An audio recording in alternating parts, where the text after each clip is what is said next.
ورسوله اللهم صل على محمد وعلى آل محمد أما بعد.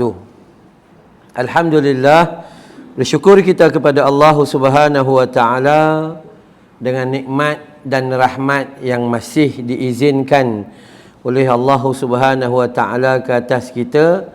Marilah sama-sama kita menjadi hamba yang sentiasa mulut kita tak pernah berhenti mengucapkan rasa syukur pada Allah Subhanahu wa taala. Fikir kita tak pernah berhenti mengkaji kehidupan kita yang lalu, adakah kita perlu tambah dan tambah. Hati kita tak pernah berhenti untuk bersyukur atas segala macam nikmat dan mintalah kepada Allah keampunannya sentiasa, kerana nak masuk syurga Allah hanya dengan keampunan dan redha Tuhan.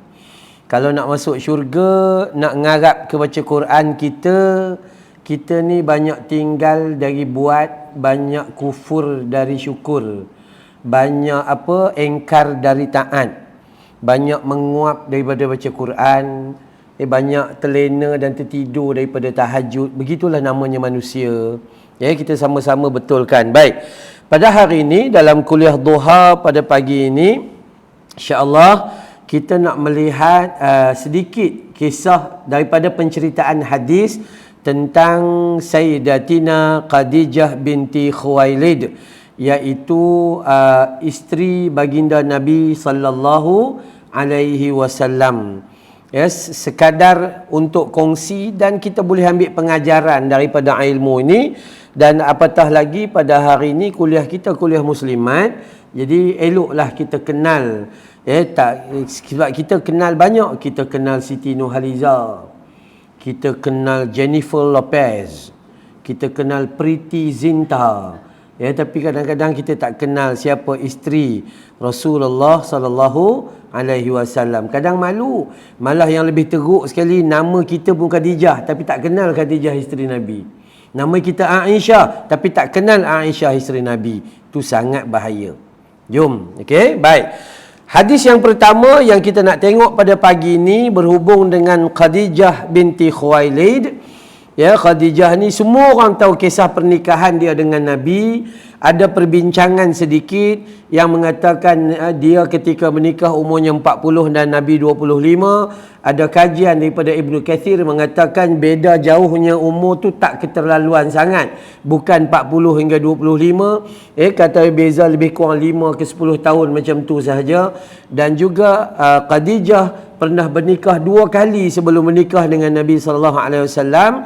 Kedua-dua suaminya meninggal dan kemudian menikah dengan Nabi SAW. Kalau kita baca dalam dalam sirah, Khadijah meninggal di kala umur khilaf, sama ada 63 atau 65. 63 atau 65. Tetapi seandainya dengar kisah bagaimana bentuk, ada kisah kata Khadijah meninggal dalam keadaan nak wafat tu, minta Nabi kata begini, kain Nabi sebagai nak jadi kain kafan ke baju. Hadis tu adalah hadis palsu. Yang tu banyak sekali lah. Kita tak mau cerita lah sebab dia palsu. Ya, kena tahu betul-betul. Baik. Bismillahirrahmanirrahim. Hadis yang pertama sekali kita nak bagi tahu adalah hadis dari hadis riwayat Imam Muslim. Ya, hadis riwayat Imam Muslim. Nabi kata sayyidatu nisa'i ahlil jannah arba'. Ya. Orang-orang yang utama daripada wanita itu yang masuk menjadi ahli syurga yang paling awal arba', 4 orang. Yang tu dulu kita nak tengok. Yang pertama Maryam bintu Imran. Ini kita tahulah, Al-Masih Isa ibnu Maryam, kita tahu dah. Ya, baik, Maryam bintu Imran. Yang kedua wa Fatimatu bintu Rasulillah sallallahu alaihi wasallam, Fatimah. Ya. Yang ketiga wa Khadijatu bintu Khuwailid. Yang ketiga, ya, Khadijah binti Khuwailid, isteri Nabi yang paling awal. Dan wa Asiyah. Siapa Asiyah? Cuba jawab. mereka yang jadi kawan kepada Fir'aun sepanjang hayat kan, ya, tiba-tiba dia masih beriman kepada Allah Ta'ala, Asiyah, ya. Maka inilah disebut di dalam hadis riwayat Imam Muslim. Kalau kita nak tengok sifat mereka lah yang jadi ahli syurga ni, sama ada sifat dia sifat Maryam, Maryam bintu Imran, sifat Fatimah, sifat Khadijah, sifat Asiyah, semuanya mereka ini didatangi ujian-ujian besar dan mereka bersabar dengan menghadapi ujian mereka. Bermula daripada Maryam, kita tahu cerita dia, cerita bahawa dia itu tiba-tiba ada isi dalam perut dia, ya, dan tanpa ada suami, yang memang betul-betul sangat menguji, ya, orang perempuan yang tiba-tiba jadi macam ni, ujian sangat besar, ujian sangat besar. Hidup dalam keadaan buangan, pergi duduk di dalam kebun kurma dalam keadaan dia keseorangan ketika nak melahirkan Nabi Isa alaihissalam dan sebagainya, sehingga Allah perintah supaya dia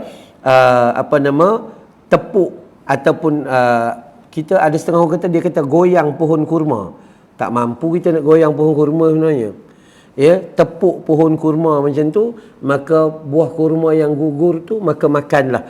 Itu yang diambil sebahagian daripada pengajaran kita bahawa orang perempuan yang dia ni lepas bersalin, maka tenaga dia ni hilang banyak sangat, dan kurma adalah satu jenis makanan yang cepat mengembalikan tenaga, sangat cepat mengembalikan tenaga. Cuma kita bila lepas bersalin, orang perempuan dia kena makan nasi kosong, ikan bakar. Lepas tu ikan kering, makin kurus orang tua tu. Tu kan. Jadi yang ni dulu Maryam, dan ada juga sebahagian daripada pandangan berdasarkan kepada kisah Maryam ini, maka sebahagian ulama mengatakan bahawa orang perempuan yang nak bersalin, maka dia boleh beramal makan kurma sebelum dia bersalin. Ya, sebelum dia bersalin. Itu pun ada juga. Kenapa? Menyiapkan tenaga. Ya, menyiapkan tenaga supaya ketika dia bersalin itu dia ada tenaga, dan kemudian selepas bersalin pun hilang tenaga tu tidak keterlaluan. Ya, tidak keterlaluan. Ini kisah kurma dengan Maryam. Walaupun kita nampak kurma tu tak ada apa-apa. Sebenarnya kurma, kalau kita tak makan kurma pun tak ada masalah.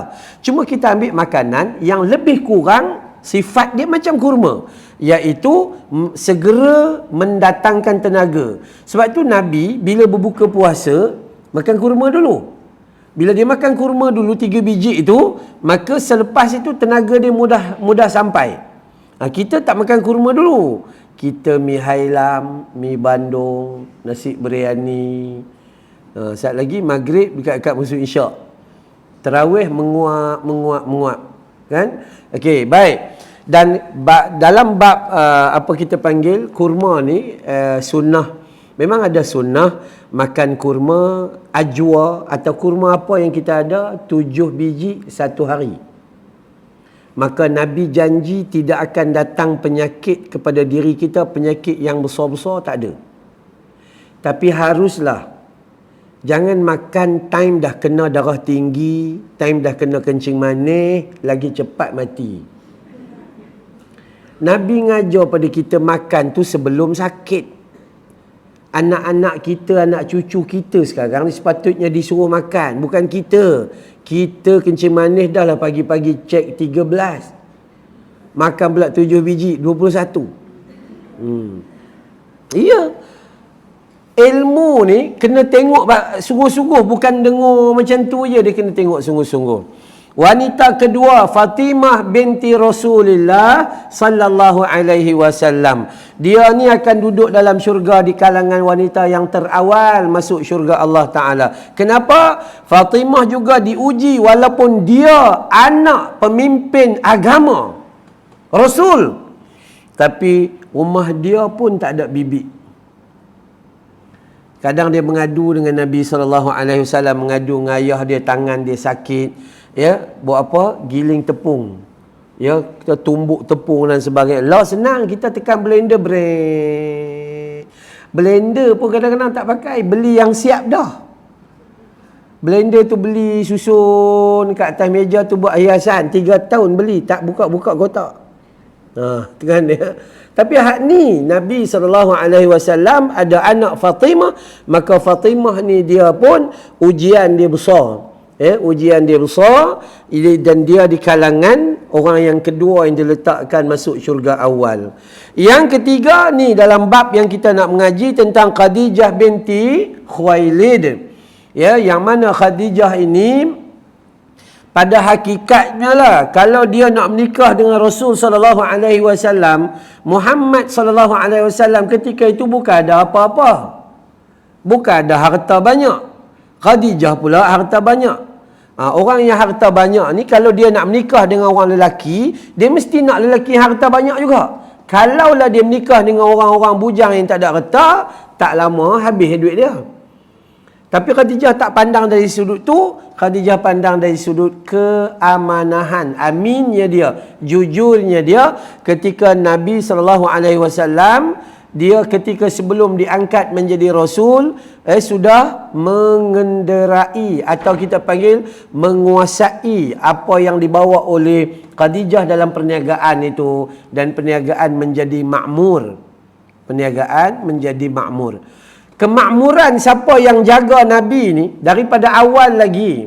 Cerita tentang Halimatus Sa'diyah, cerita tentang Thuwaibah yang menyusukan tu. Maka mereka bila menyusukan Nabi, keberkatan datang dalam kehidupan. Macam itulah kalau hari ni kita ikut sunnah Nabi, insya-Allah Allah akan bagi kepada kehidupan kita keberkatan, keamanan dan ketenangan.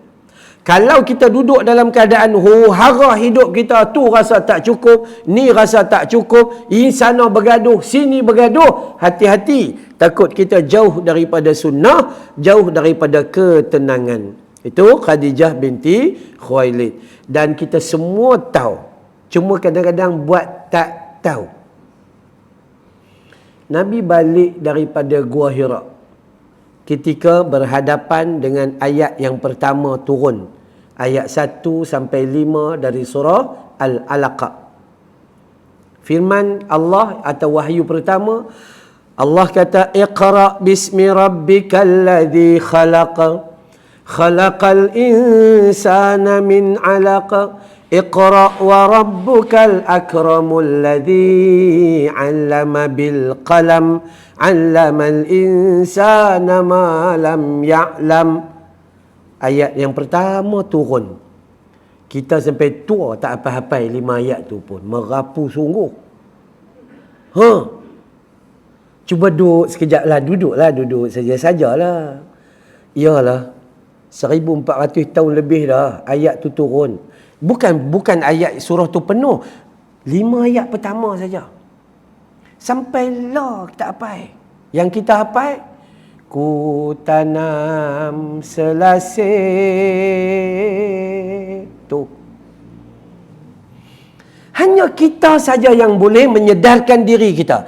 Dan hanya kita juga akan membiarkan diri kita dalam rosak dan binasa. Hanya kita. Tak ada orang lain yang akan merosakkan kita. Tak boleh salah. Dia tak boleh salahkan orang. Maka apabila ayat ini diturunkan, maka Nabi SAW dalam keadaan demam, menggigil-gigil. Ini semua orang tahu cerita ni. Ketika Nabi SAW balik ke rumah, maka Aisyah bila nampak suami dia dalam keadaan huru-hara, gelisah, tak tenteram, isteri punya kekuatan adalah mendamaikan, mententeramkan. Yang hinggap-bingap ni dia bagi jadi sunyi, dia bagi jadi elok. Itu peranan paling besar seorang isteri. Cek kat kita semua, ada ke tidak? Ataupun makin nampak huru-hara, lagi huru-hara. Kan? Laki balik, darah lutut, aksiden, motor, jatuh motor. Itulah orang dah kata. Bawa motor elok-elok. Kita lah. Dah, yang dia ni, kaedah yang paling besar dalam hidup seorang wanita, kalau boleh amal, isteri saya pun ada, bagi tahu juga. Kaedah yang paling besar adalah bila nampak suami tak berapa elok, peluk dia. Tu Khadijah buat. Tenteramnya seorang suami bila mana isteri peluk dia. Lah ni dak. Lah ni bini duduk depan, laki duduk belakang, laki gaut. Oh, laki gaut. Bini depan tu terpa bizo. Laki kita sat lah. Sat apa? Awak dah tua sudah. Dia pun tua, tak, dia lupa diri, tak sedang. Tu. Maka itulah Khadijah. Ambil satu tu saja amal dalam hidup. Kalau suami ada masalah, bila suami letih, bila suami ada stres, sebab suami ni tak biasa tak banyak cakap. Dia akan tanggung sendiri. Sebab kita tahu lelaki ar-rijalun qawamun 'alan nisa. Lelaki dia ketua. So semua dia kena jaga, dia kena fikir. Kalau boleh dia tak mau share beban dia dengan orang lain. Kalau boleh semua dia nak bagi kebaikan saja pada orang lain. Tapi isteri sahaja yang mengenali pasangan, Anak-anak tak kenal. Anak-anak dia tak kenal. Anak-anak dia kenal kita masa hari raya balik. Anak-anak dia kenal kita masa musim buah Kalau duduk di kampung pokok banyak, masa tu dia kenal. Anak-anak dia kenal kita masa mereka ada masalah Mak pinjam duit. Mak duit apa KWSP banyak dia simpan buat apa? Kan? Tapi pasangan hidup insya-Allah dia akan kenal kita luar dalam, zahir dan batin. InsyaAllah. Dan orang yang keempat yang diletakkan dalam hadis Muslim ini, mereka adalah orang yang paling awal akan masuk dalam syurga Allah Ta'ala adalah Asiyah. Asiyah adalah pasangan kepada Fir'aun. Kita tahulah Fir'aun ni adalah manusia paling jahat dan paling jahat. Tak ada orang lain mengaku Tuhan melainkan dia seorang ya. Tak ada orang lain. Dan Allah Subhanahu Wa Ta'ala tak hancurkan Fir'aun, melainkan dia mati, lalu Allah timbulkan dia di laut sehingga body dia tu boleh tengok sampai lah. Pi Mesir, masuk pi tengok muka dia tu, kita nampak betul-betul macam Fir'aun. Memanglah Fir'aun. Jahatnya bahasa tu. Kami orang Kedah kadang-kadang mak pak pun kasar juga. Apa perangai macam Fir'aun? Dia kata macam tu juga. Okay, ya? Tu jahat sungguh-sungguh dah. Tak ada manusia yang paling jahat. Tak ada manusia yang paling jahat melainkan Fir'aun. Tapi ada manusia di sisi Fir'aun mempunyai segala macam kebaikan. Dia ni ahli syurga Allah Subhanahu Wa Ta'ala. Okey, baik. Dalam empat orang ni kan, sifat yang mereka terima apa? Mereka tenang menerima ujian. Mereka sabar berhadapan dengan ujian yang Allah bagi, cobaan, musibah dan sebagainya. Itu sifat yang paling besar semua yang empat orang ni. Jadi orang perempuan, ambil yang satu ni saja, jangan ambil banyak. Ambil yang satu ni saja. Sabar dalam berhadapan dalam keluarga. Dalam keluarga, insya-Allah. Sebab yang empat ni dia punya musibah paling besar dalam keluarga. Semua dalam keluarga. Kalau Asiyah dengan Fir'aun, suami dia. Ya, kalau Khadijah binti Khuwailid pun sama juga. Bila dia jaga Nabi, orang kata kat dia macam-macam. Orang kata kat dia harta pasal apa pergi bagi dekat Nabi. Itu keluarga juga. Kita tengok daripada Fatimah pun keluarga juga. Isteri Nabi, anak Nabi, puteri Nabi tak boleh duduk dalam keadaan kekayaan. Maryam sama juga kisah dia dengan anak dia. Semuanya. Kalaulah ini satu kesabaran hadir, insya-Allah kita semua akan masuk syurga Allah Subhanahu Wa Ta'ala. Amin ya rabbal alamin. Yang kedua, hadis yang kedua, Khadijah mendapat salam daripada Allah dan malaikat. Hadis dia apa dia? Hadis an Abi Hurairah radhiyallahu anhu qala ata Jibrilun Nabi sallallahu alaihi wasallam faqala ya Rasulullah hadhihi Khadijatu qad atat ma'aha ina'un fihi adamun aw ta'amun aw syarabun fa idza hiya atatka faqra 'alaiha salama min rabbiha wa minni wa basyirha bi baitin fil jannah min ghasabin la sakhaba fihi wala nasaba. Hadis daripada Abu Hurairah, riwayat Imam Al-Bukhari dan Muslim, sahih. Saya selalu tekan, kalau tuan-tuan selalu duk tengok saya punya live, saya cari yang sahih. Kenapa? Ni bulan ni banyak sangat orang beramal dengan hadis palsu. Terutama dalam bab puasa sunat Rejab. Terlalu banyak kiri kanan hadis palsu. Kita yang duk mai kuliah duha selalu pun masuk dengan hadis palsu juga. Mengaji dah lama dah. Kita bagi tahu dah dalam bab Rejab ni, yang pertama Allah cerita dalam surah Taubah surah 9 ayat 36.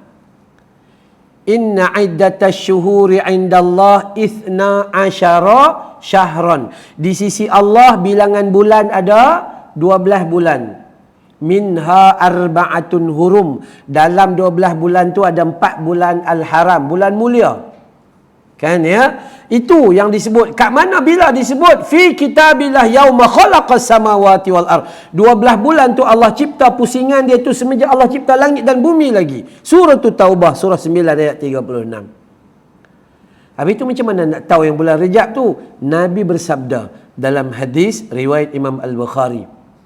Kata Nabi, thalathun mutawalliyatun. 3 bulan berturut-turut. Zulqa'dah wa Zulhijjah wa Muharram. Dan Nabi tambah wa Rajabu Mudharil ladzi bainal Jumada wa Sya'ban. Dan bulan Rejab, bulan Mudhar yang berada antara Jamadil Akhir dan juga Sya'ban, dia duduk kat tengah. 4 bulan. Bulan-bulan mulia. Ya, bulan Rejab. Zulqa'dah wa Zulhijjah, Muharram dan juga Rejab. Bulan yang mulia di sisi pandangan Allah Subhanahu wa taala. Maka apapun amalan kita pada bulan ni, pahalanya berganda-ganda mengikut apa yang Allah nak bagi. Tapi tak ada cerita siapa puasa 3 hari pada bulan Rejab, maka dia mendapat tingkatan 3 dalam masuk syurga Allah nanti. Siapa puasa 7 hari dan menyebut sekian-sekian 70,000, maka Allah haramkan dia daripada api neraka. Palsu sepalsu-palsunya. Pembohongan yang dilakukan oleh para ustaz dan ustazah, terutama dalam Facebook dalam apa semua. Semua nak cerita, semua nak tunjuk pandai. Tapi kata-kata itu tidak disabitkan dengan Al-Quran dan tidak disabit dengan hadis Nabi SAW. Boleh tak puasa perempuan? Boleh. Mana ada larangan? Puasalah 3 hari dalam sebulan ke? Puasalah Isnin dengan Khamis ke? Puasalah kalau rajin sangat buat macam Nabi Daud, selang sari. Tapi istilah sahaja aku puasa sunat Rejab tak ada. Tak ada dalam hadis Nabi SAW. Melainkan siapa betul-betul nak ikut sunnah, nak memperbanyakkan puasa, tunggu masuk bulan Rejab. Nabi sangat banyak puasa dalam bulan Rejab. Jadi bulan ni buat apa? Ada sahabat tanya? Sya'ban. Bulan Sya'ban. Bulan Rejab ni apa dia? Sungguh kita ni diamalkan untuk banyak bersedekah makan. Jadi siapa nak puasa? Sya'ban. Hak tu Nabi suruh siapa pun tak mau buat. Daripada gaduh buat kenduri menyambut Ramadan. Daripada gaduh buat kenduri arwah. Tu dia dah masalah. Hak Nabi suruh kita duk mengaku, aku cinta kamu ya Rasulullah, aku rindu kamu ya Nabi Allah, aku kasih kamu ya Habib Allah. Bohong. Nabi suruh puasa banyak pada bulan Sya'ban, tapi kita bukan main. Nak buat kenduri arwah ustaz, ni nak sambut Ramadan.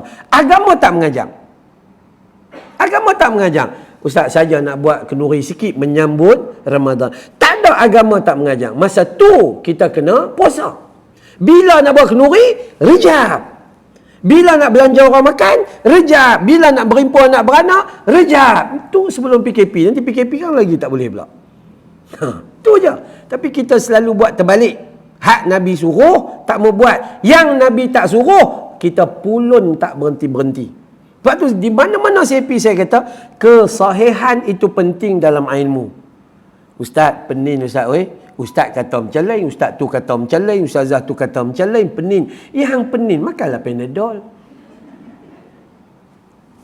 Kaedah kita mengaji dengan semua, tapi nilai dengan Al-Quran dan As-Sunnah.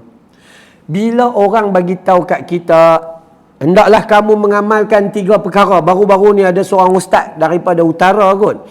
Dia bagi tahu hendaklah kamu beramal dengan 3 perkara pada bulan Rejab ini. Kata ulama mana pun dia tak bagi tahu. Hadis lagi jauh. Maka kamu akan dijauhkan daripada bakaran api neraka. Hendaklah kamu berzikir sebanyak 70,000 kali. Lepas solat hak 33 pun hang tak buat. Nak buat yang 70,000. Inilah agama mengajak kita. So jangan melampau dalam hal itu. Baik, kita pergi kepada hadis kita daripada Abu Hurairah, riwayat Imam Bukhari dan Muslim. Disebutkan bahawa pada suatu ketika Jibril mendatangi Nabi SAW.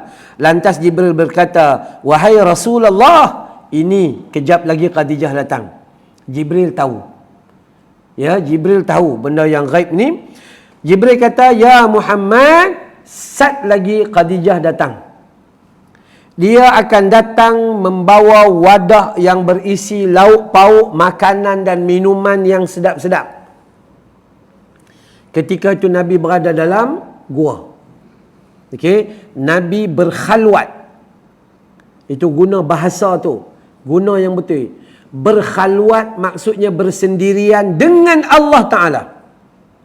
Kita berkhalwat bersendirian.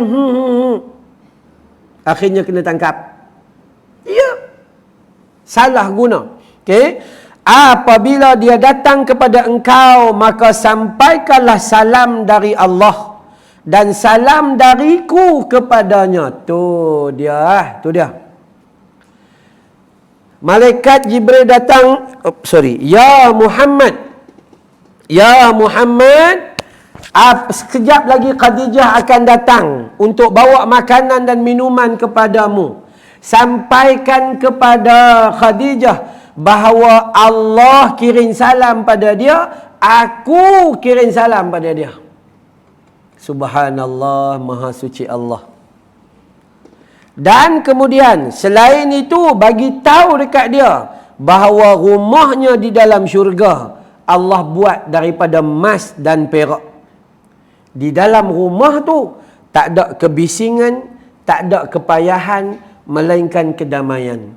Hadis riwayat Imam Bukhari dan Muslim.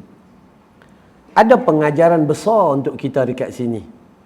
Yang pertama sekali, pengajaran dia adalah Khadijah ini punya dahsyat kehebatan dia. Allah angkat darjat.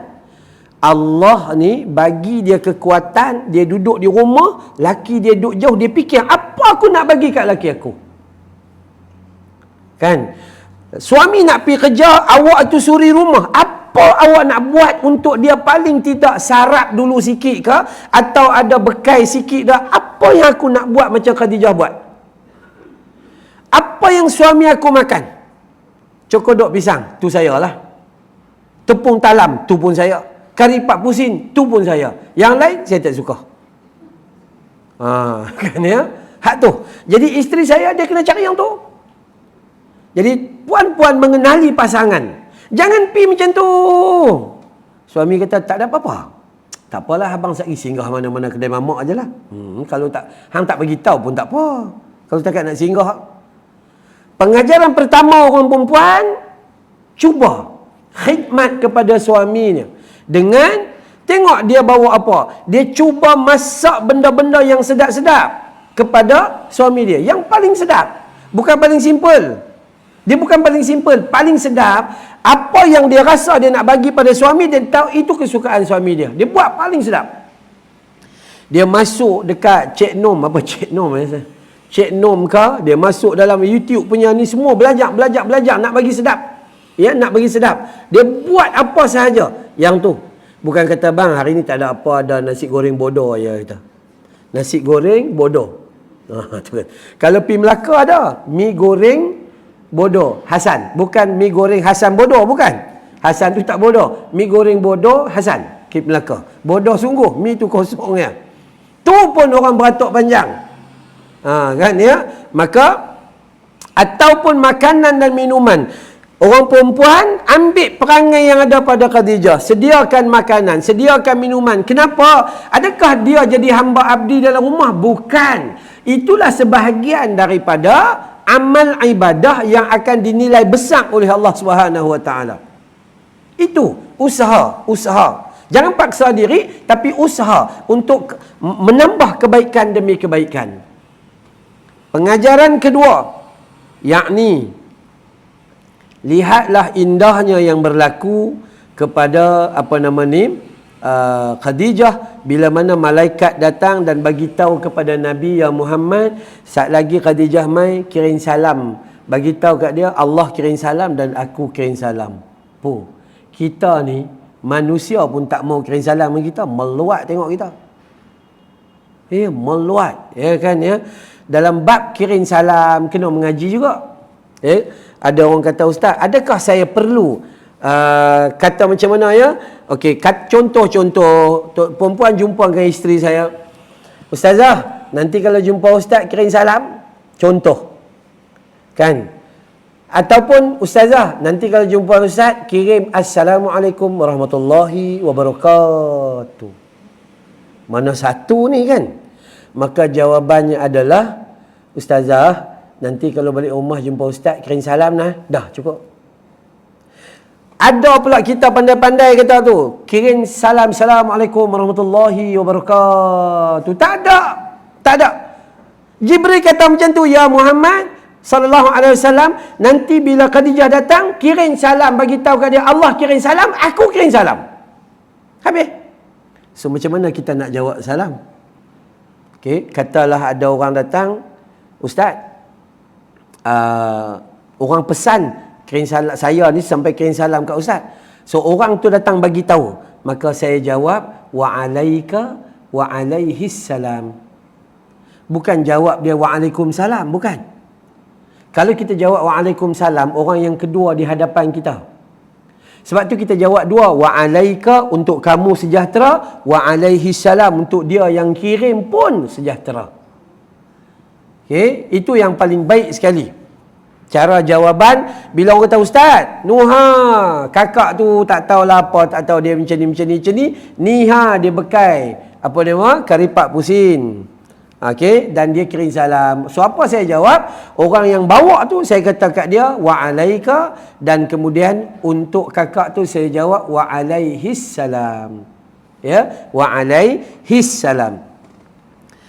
Besarnya jasa Khadijah kepada baginda Nabi SAW sehingga Allah kirim salam pada dia. Darjat dia tu, Allah, Jibril kirim salam pada dia. Kenapa? Sebab tu ulama kata jasa Khadijah yang paling besar adalah apabila dia menjadi pemudah cara dalam urusan dakwah Nabi SAW, dalam pengurusan akhirat Nabi. Jadi perempuan yang jadi isteri sepatutnya berusaha untuk memudahkan atau cara kehidupan suami ke arah akhirat. Mudahkan. Kalau dia penceramah, mudahkan. Kalau dia ustaz mengajak kafar, mudahkan dia. Apa sajalah. Kalau dia seorang pekerja, mudahkan dia. Supaya dalam hal dia bekerja juga, dia mencari benda yang halal, dan kita ramai-ramai dapat makan benda yang baik daripada pencarian dia, halalan tayyiban. Begitu. Ya, saya bila tengok hadis ni saya kata, dahsyat. Dahsyat, sangat dahsyat. Khadijah bila orang berkirim Allah dan Jibril berkirim salam. Jadi pengajaran ni apa yang kita nak dapat?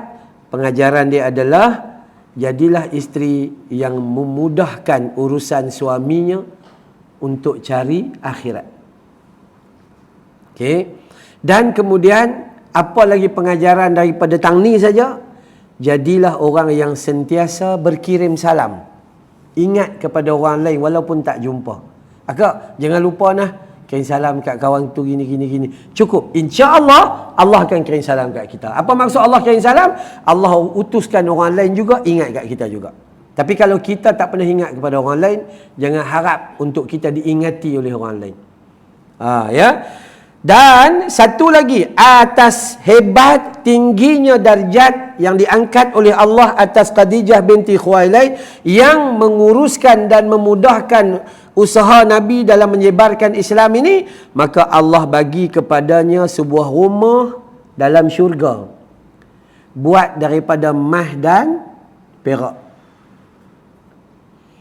Zaman lah ada tak? Ada. Ada kadang-kadang sultan-sultan, ada kadang orang besar-besar, mangkuk tandas pun dia pakai dengan pakai emas. Gila sebenarnya tu. Dia jadi pelik dalam manusia ni. Tapi hak ni dalam syurga, ya. Dalam syurga, rumah Khadijah dibuat daripada emas dan perak. Dalam rumah tu tak ada langsung kebisingan. Apa maksud kebisingan? Haru biru yang mengganggu kita. Semua dalam rumah tu, bila kita pandang, dia memberi kebahagiaan kepada kita. Dia memberi ketenangan kepada kita.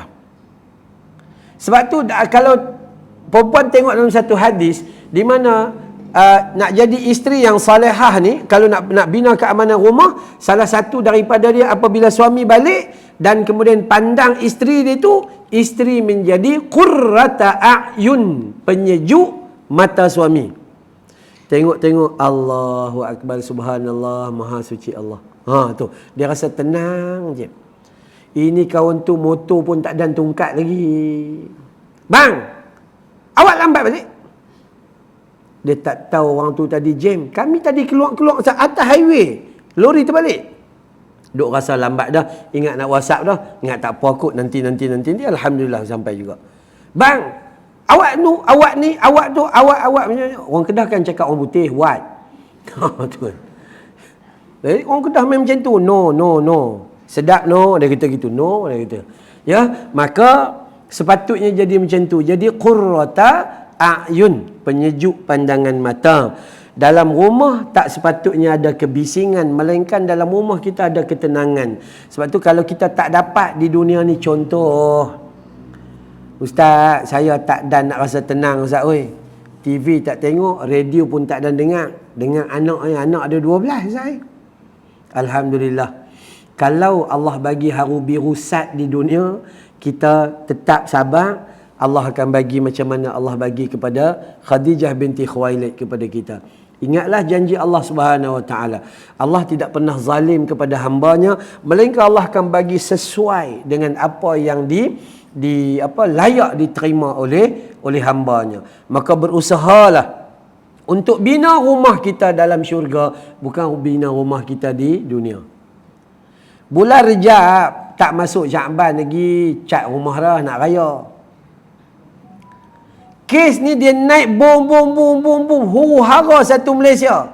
Pasal apa Ustaz? Takut PKP. Pasal apa takut PKP? Takut tak boleh balik raya. Bukan mereka takut tak boleh sembahyang tarawih. Mereka takut tak boleh raya. La ilaha illallah. Tu kan ya. Jadi hati-hatilah. Kita sangat-sangat takut kalau kita hari ini membina rumah dengan cantik-cantik. Kan? Pecah sebelah sini, naik lagi, buat sebelah sini, tukar sebelah sini, buat belah situ, buat macam-macam lah. Kan? Tapi sayang, kita tak usaha dalam pada kita duk buat besarkan rumah di dunia, kita tak besarkan rumah dekat akhirat. Macam mana nak bina rumah di akhirat? Nabi pesan kepada kita seorang sahabat. Ya, seorang sahabat kata, "Ya Rasulullah, aku ni berhajat nak duduk dengan kamu di sisi kamu di dunia, dan aku juga berhajat sangat-sangat nak duduk di sisimu ya Rasulullah dekat akhirat." Tu dia punya sahabat. Sahabat dah jumpa Nabi di dunia, berangan nak duduk dengan Nabi dekat akhirat. Kita dengan Nabi tak pernah jumpa, angan-angan pun tak ada. Doa pun tak ada, angan-angan pun tak ada, usaha pun tak ada. Apa dia? Maka kata Nabi, kalaulah kamu nak kamu tu duduk berjiran dengan aku di dalam syurga Allah, maka perbanyakkanlah solat sunatmu. Solat sunat apa hak kita kena jaga? Rawatib, iaitu mengiringi solat fardu. Azan subuh, buat 2 rakaat solat sunat subuh dulu, baru solat subuh. 1. Azan zuhur, buat 2 rakaat atau 4 rakaat sebelum zuhur. Lepas tu buat solat zuhur, kemudian buat ba'diyah zuhur 2 atau 4 rakaat. 2 dan 3. Azan maghrib, solat maghrib, lepas solat maghrib buat solat sunat ba'diyah maghrib. 4. Azan isyak, solat isyak, lepas tu solat ba'diyah isyak. 5. Kata Nabi, siapa yang jaga 10 atau 12 rakaat solat sunat rawatib ini, maka Allah bina bagi mereka sebuah rumah dalam syurga Allah Ta'ala, dan mereka itu duduk berjiran dengan aku. Subhanallah. Rumah Allah ni kita tak payah duk risau sangat, sebab anak-anak kita pun pakat keluar habis dah. Kau ni menikah, kau ni menikah, kau ni menikah. Yang ada di rumah kita anak hantar cucu saja, menyemak. Nak main mengaji susah. Kita lah dia gaut menyengit, mengeret itu kan. Cucu pula duduk tak reti duduk diam. Tu. Sebab tu kita kadang-kadang lah rugi. Saya selalu ulang cerita-cerita rugi ni. Lama daripada dulu saya duduk ceramah 15 tahun lepas. Saya selalu ulang. Arwah Datuk Ismail Kamus, Tok Guru kami lah. Dia kata kita ni rugi. Pada hakikatnya kita untung. Masa duduk dalam perut untung. Duduk dalam perut mak 9 bulan tu memang untung. Makan, minum semua ikut tali pusat. Bernafas ikut tali pusat. Duduk dalam ayak tapi tak mati. Keluar di sini cuba pergi menyelam tengok, tak mati. Tu kan. Mati kita dalam perut bila air ketuban kering, mati. Lemas, dipanggil gitu. Tapi keluar di sini tak. Duduk dalam perut tak ada masalah. Nak baju ladybird tak payah beli. Pampers tak payah pakai, Huggies dry, apa semua tak payah beli. Cukup selesa. Mak makan aiskrim sejuk sikit. Mak makan tom yam pedas, somtam ke apa, panas sikit kita. Lahir ke dunia rugi. Lahir ke dunia rugi. Apa saya rugi? Mula-mula lahir je. Ada dia ketawa masa keluar? Tak ada. Ada orang pucung ketawa ke? Keluar tak ada. Keluar je teriak wait menjerit. Rugi. Kenapa? Duduk dalam sana tenang damai, keluar di rumah huru-hara. Atas muka bumi huru-hara. Kejap nurse pegang, kejap doktor pegang, kejap ini huru-hara dia, menangis dia. Tak selesa. Duduk dalam tu dia pusing. Agak tak apa selesa, terajang perut mak berdebu. Itu ya. Yang tu je. Tu exercise. Esok pi tadika, lagi rugi. Pukul 6 dah kena bangkit dah. Masa tak pi tadika, boleh lagi golek-golek tengok Doraemon Power Rangers. Pi tadika, pukul 6 kena bangkit, pukul 12 baru balik. Kan ya? Habis dah selesai tadika, masuk sekolah rendah, lagi rugi. Awat. Beg 11 kilo, anak kita 9 kilo. Beg berat pada anak kita, menyengit anak kita bawa. Rugi. Masuk tingkat darjah 6, ambil UPSR, dapat 6A. Masuk MRSM, lagi rugi. Awak, makan kena beratuk. Dulu masuk duduk di rumah, balik aja, makanan mak pak siap lah atas meja. Hang tahu telan ni. Masa masuk MRSM, beratuk panjang. Kita duduk last sekali, elok-elok sampai makanan loceng bunyi keting-keting habis. Masa habis dah. Rugi MRSM. Kenapa duduk asrama, basuh baju sendiri? Dulu kita balik ya londeh, seluar dalam bergulung-gulung, mak yang uruskan. Ya. Esok kerja lagi rugi. Duduk rumah sewa sendiri. Dulu duduk dengan mak bapak tanggung. Duduk rumah sewa, pagi makan mi roti canai, malam mi Maggi. Kurus kering kita. Duit tak cukup, bayar motor EX5 RM110 setiap bulan, apa lebih kurang macam tu, rugi. Esok menikah, lagi rugi. Dapat bini kuat menterdarah. Contoh. Makan, beli, itu ini semua, rugi sangat-sangat. Esok dapat anak, lagi rugi. Pukul 3-4 pagi tak tidur, anak kembung perut. Lagi rugi pula ustaz dengan ustazah lah rugi. Sebab mereka bawa anak mereka main sini. Pukul 4 pagi main rumah, ustaz tolong kejap ustaz, anak saya ni tak tahu macam rasa gangguan jin. Selalu salahkan jin. Jin bukannya salah apa. Kita selalu salahkan jin. Saya tengok mak dengan ayah dia, memang keturunan jin. Ya betul. Pegang anak dia tepuk perut, buk. Lah, jin kembung. Jin kembung ya. Apa ubat dia? UI cap limau. Dia tak payah baca nang buti nang kui buti kui, semua ni tak payah.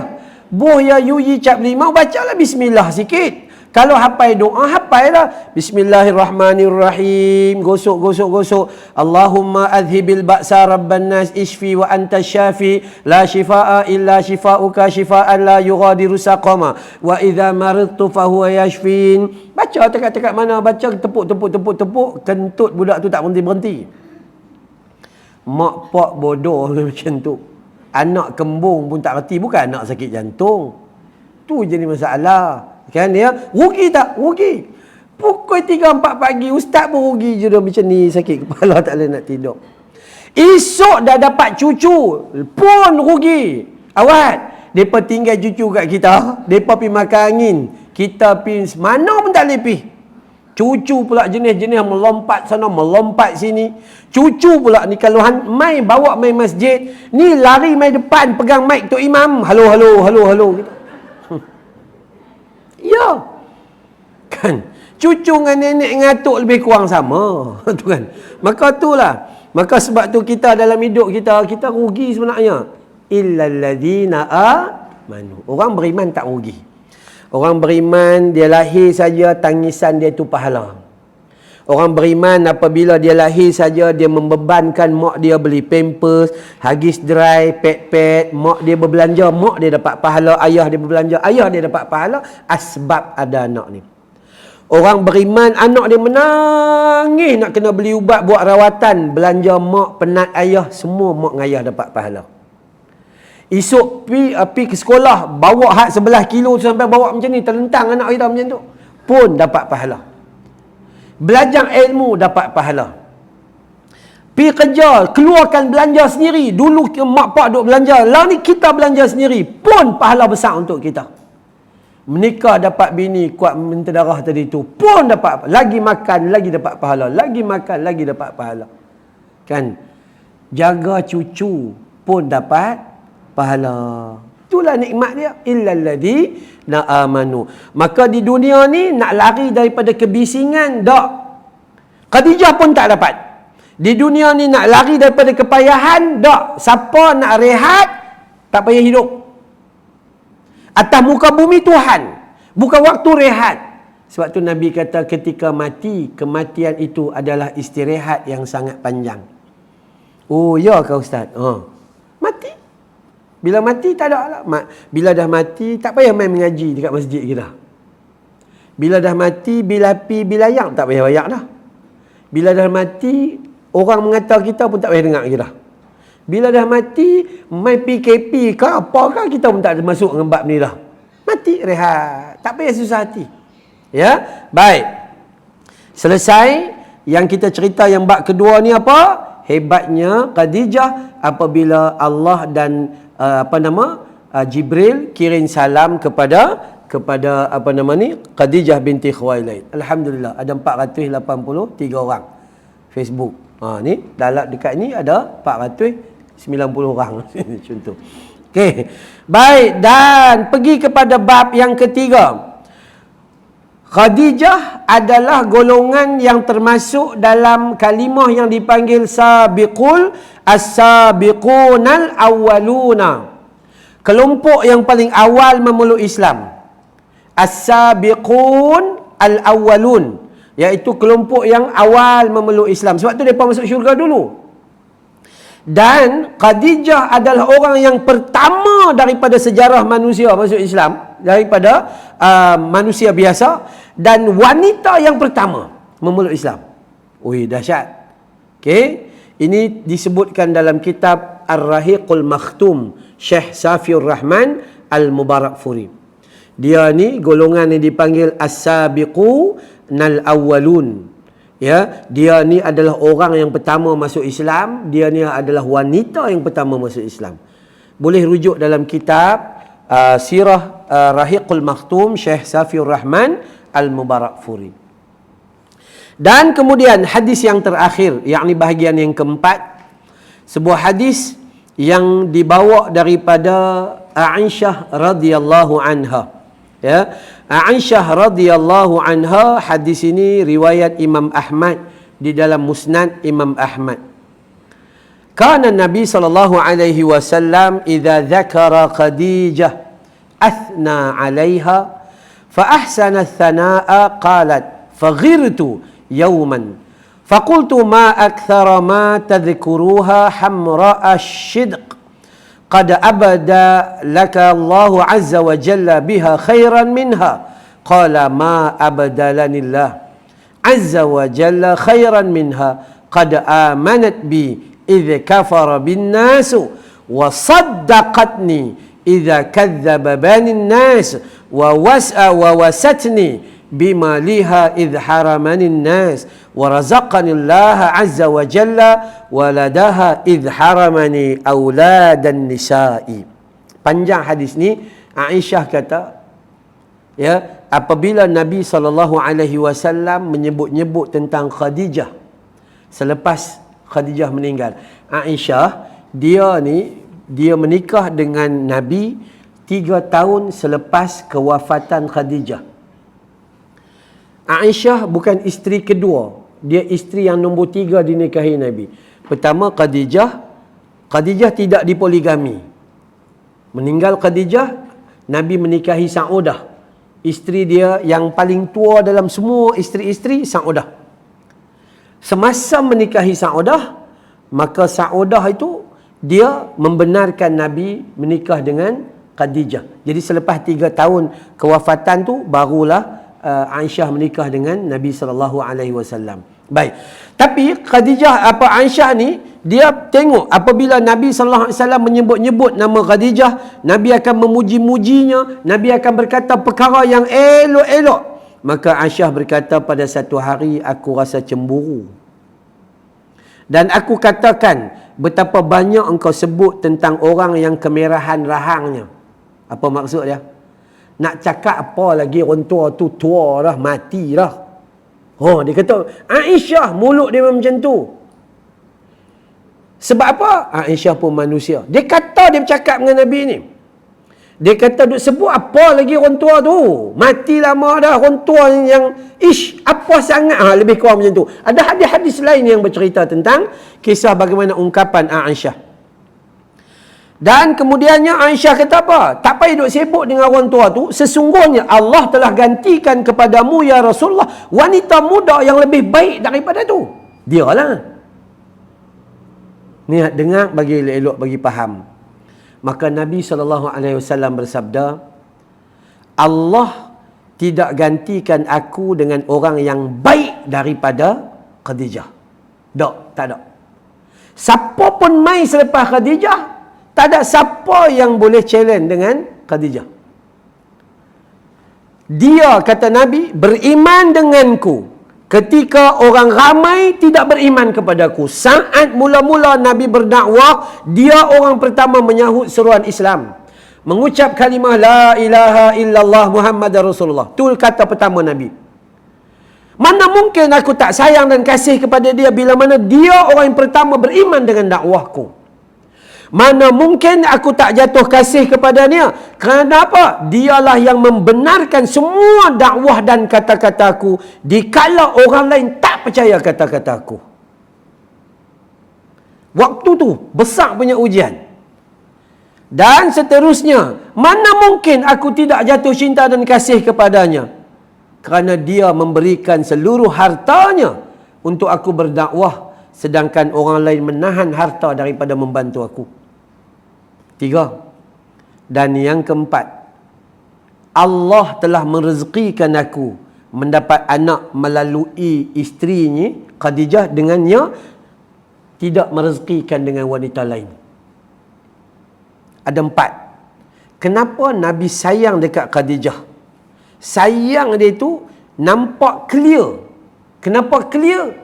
Sebab Allah mengangkat darjat Khadijah. Sayang dia nampak clear dengan ungkapan bukan saja-saja dia sayang, tapi sayang dia kerana itu orang yang pertama beriman dengan sejarah Islam. Itulah orang yang meyakini kata-kata Nabi dikala orang lain kata Nabi ni ahli sihir. Dan itulah orang yang memberi seluruh hartanya dalam urusan perkembangan Islam. Sedang orang lain ni tahan harta, tak mau tolong Nabi. Dan ketika Nabi tak ada zuriat, maka Khadijah melahirkan 6 orang zuriat kepada Nabi sallallahu alaihi wasallam, dan Nabi kata dengan jelas bahawa Allah tidak merezekikan zuriat aku dengan wanita lain. Hak tu je. Yang tu saja. Melainkan anak yang ketujuh itu datang daripada Maryah Qibtiyah. Ibrahim tu pun datang daripada suami lain. Kan? Jadi anak tu Maryam menikah dengan Nabi sallallahu alaihi wasallam. Ibrahim pun meninggal ketika umur 18 bulan. Jadi kalau kita nak tengok di sini, layak ke tidak Aisyah cemburu? Ya, layak. Sebab kasih Nabi kepada Khadijah ni sangat dahsyat. Semua perempuan akan cemburu. Siapa pun lah. Siapa pun. Dia semua akan cemburu. Sehinggalah, bukan kata contoh-contoh, ada di antara suami yang dia bercerai. Bila dia bercerai, kemudian dia kahwin lain. Bercerai ni bercerai hidup. Dia kahwin lain. Kadang-kadang dia tersebut juga bekas isteri dia dulu. Isteri yang ada sekarang cemburu tak? Cemburu kan? Ataupun macam saya, isteri meninggal dan kemudian menikah lain. Isteri saya cemburu tak? Pergi tanya dia. Ya. Sifat manusia memang macam tu. Sifat manusia memang macam tu. Boleh nafi tak? Tak boleh nafi. Tapi kita boleh kawal dengan iman. Kita boleh kawal dengan iman. Bahawasanya kita tidak akan memiliki semua perkara atas muka bumi Tuhan, kerana Allah simpan untuk hadiah semuanya di akhirat. Di atas dunia tak payah, ustaz saya ada rumah teres, nak duduk rumah banglo, simpan sekejap rumah banglo, Allah nak pergi dekat syurga. Kalau semua ambil di dunia, dekat akhirat nak ambil apa? Begitulah keadaannya. Jadi kesimpulan kita apa dia? Khadijah binti Khuwailid, yang pertama, dia adalah di antara wanita pertama dan awal masuk syurga. Yang kedua, Khadijah binti Khuwailid, hebatnya dia Allah dan malaikat kirim salam.